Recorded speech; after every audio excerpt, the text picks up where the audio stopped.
8,000 নাপাওঁ বুলি মনত ভাবি থাকিলে মই ভাল পালিহেঁতেন। আপোনালোকে উল্টাই কৈ দিলে বিশ্বাস আছে বুলি, এতিয়াতো দিব লাগিব। ঠিক আছে, আপোনালোকে ৰখি থাকক। 8,000 নহয়, মই আৰু অলপ ভালকৈ খবৰটো দিম।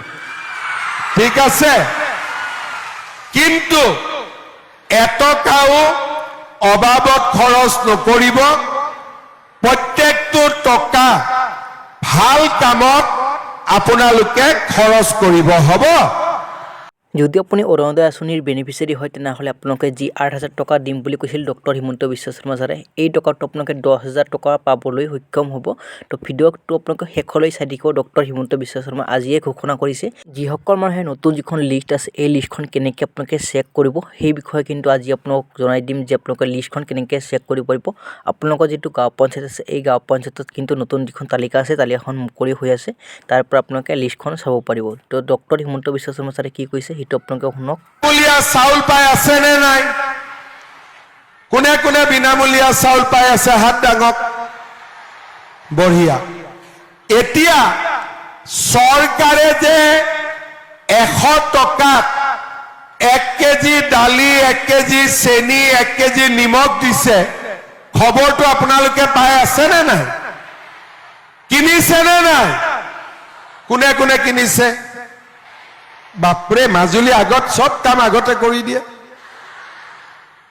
এতিয়া মোক আপোনালোকে মই জানিবৰ কাৰণে সুধিছো, কাৰণ চৰকাৰৰ কেতিয়াবা কিছুমান কাম আমিতো দিছপুৰৰ পৰা ভালকৈ কৰোঁ, কিন্তু গাঁৱত আহোঁতে বেয়া হৈ যায়। মোক আপোনালোকে কওক, আমি যে দালিখিনি দিছো দালিৰ কোৱালিটিটো ভাল নে বেয়া? দোকানতকৈ ভাল নে বেয়া? চেনিখিনি দোকানতকৈ ভাল নে বেয়া? ভাল। ঠিক আছে, দালি পালে, চেনি পালে, নিমখ পালে, আৰু কি লাগিব? কি লাগিব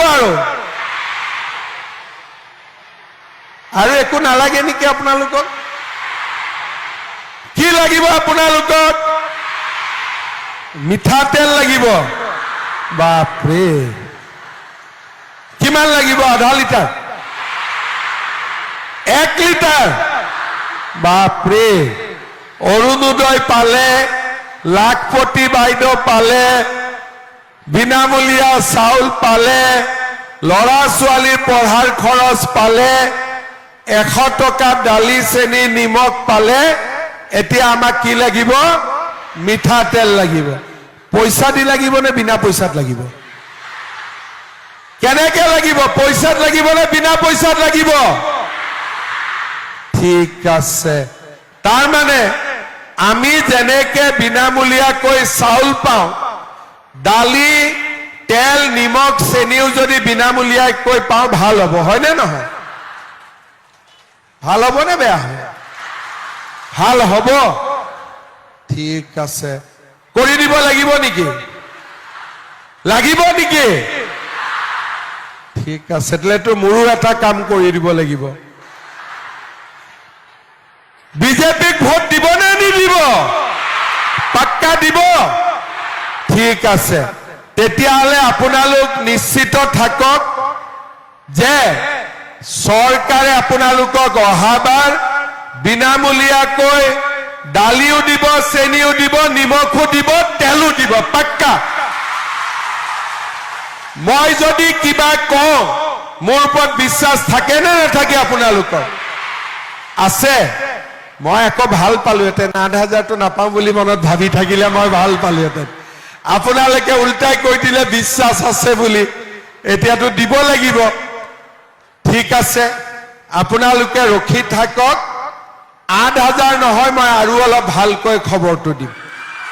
ঠিক আছে, কিন্তু এটকাও অভাৱত খৰচ নকৰিব। প্ৰত্যেকটো টকা ভাল কামত আপোনালোকে খৰচ কৰিব, হ'ব? ঠিক আছে, এতিয়া আমি এই কামবিলাক কিয় কৰিছো এই কথাটো বুজি পালে আপোনালোকে কাম কৰিব ভাল পাব। আগতে আমাৰ ঘৰত যেতিয়া কোনোবা গেষ্ট আহে বাহিৰত বহাই মায়ে কয় যে বহক চাহ একাপ খোৱা ভিতৰত গৈ দেখিলে যে চেনি নাই ঘৰত এতিয়া গেষ্টকটো বিনা চেনি চাহ খুৱাব নোৱাৰে আকৌ কাষৰ মানুহ ঘৰৰ আমি বাতিটো লৈ যাব লাগে হয়নে আজিকালি আপোনালোকে এতিয়াও কৰে কোনবাই এতিয়া গেলামাল দোকানত দালি কিনিলো মানুহজনে টকাটো ঘূৰাই দিব পৰা নাই দোকানীজনে কি কয় খুৰী বাকি বহুত দিন হৈ গল মনটো বেয়া লাগে মই বিচাৰিছো যে আমাৰ মহিলাসকলৰ যাতে কতো মন বেয়া নালাগে চাউল দালি তেল নিমখ চেনি ভৱিষ্যতে কেতিয়াবা পাৰিলে চাহপাতখিনিও লগাই দিব লাগে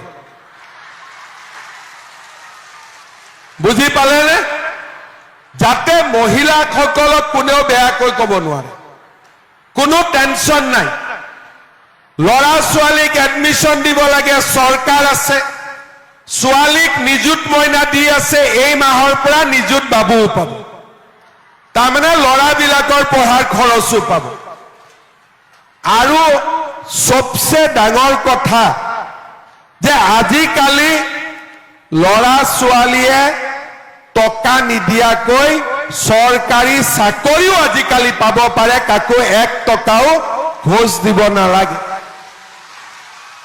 আগতে যেতিয়া আমি লৰা কয় বাবা পঢ় লৰাটোৱে কি কয় পঢ়ি কি হ'ব চাকৰি পাম নেকি তো টকা দিব ঘোষ দিব টকা আছে আজিকালি সেইবিলাক কথা নাই আজিকালি লৰা ছোৱালীয়ে ৰাতিপুৱাই নিজে উঠে দৌৰি থাকে বোলে কিয় পুলিচত সোমাম টকাৰ কথা নাই আজি আমাৰ অসমখন পৰিৱৰ্তন হল মহিলাসকলৰ চিন্তা আৰু কষ্ট আগতকৈ কমি গল এতিয়া মই বিচাৰিছো যে অহা 5 বছৰত অসমৰ প্ৰত্যেক গৰাকী মহিলা লাখপতি বাইদেউ হওক আৰু প্ৰত্যেক গৰাকী মহিলাই আমাৰ